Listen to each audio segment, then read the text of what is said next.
Santa Clara, California. Just when it appeared that the Utes were on the verge of a historic season, they and their season were history.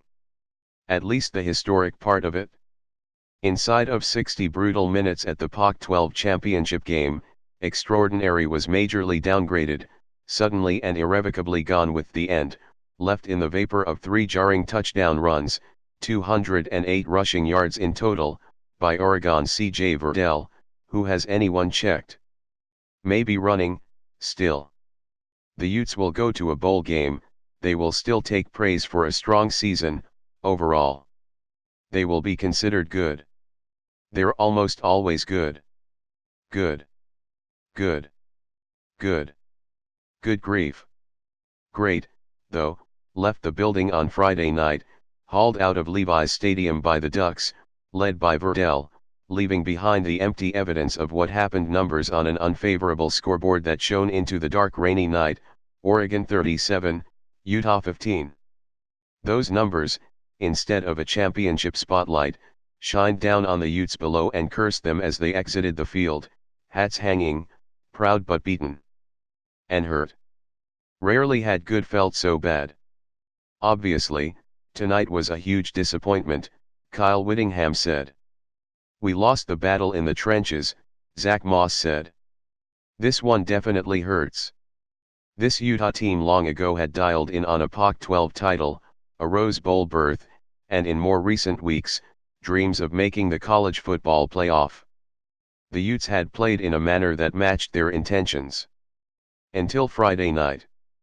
They fell behind, 20-0, by the end of the first half, and couldn't recover.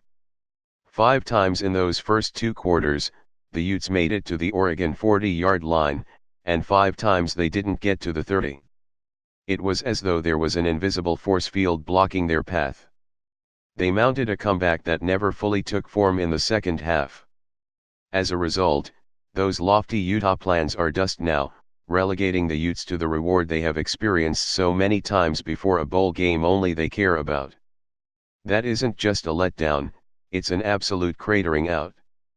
In a single game, they went from a position from which they were being considered the most talented Utah team of all time, that still might be true, regardless, and the best ever that no longer applies, to being just another Utah team that showed phenomenal promise and then didn't deliver.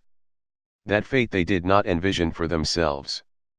The Utes arrived here primed for victory, having won 8 straight games by the lopsided count of 308-76.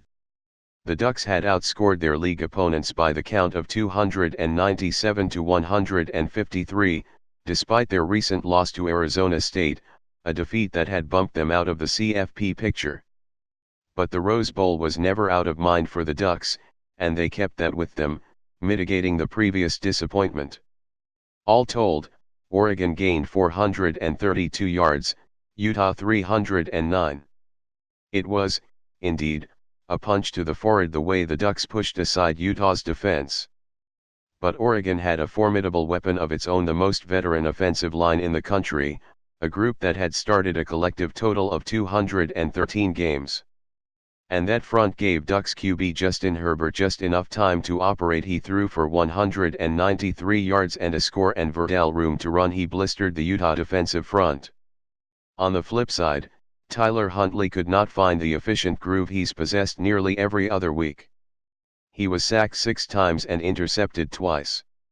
Moss did what he could, but was limited, although he managed 113 yards. The Utes plainly could not control the ball the way they had in past games. They could not dominate the game the way they had. Defeat was their reward. As elevated as the opportunity was for the Utes, this might be the worst loss at the worst time of any in Utah football, ever. They were so close to doing what no Utes team had done: win a major conference championship. And then, the most deflating loss, not just of the season, but of any seasons.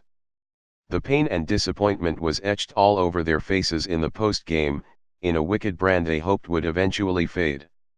In that sorry way, though, history was rediscovered, reintroduced, re-established, reinforced. A historic loss. And the inexorable regret that comes with it.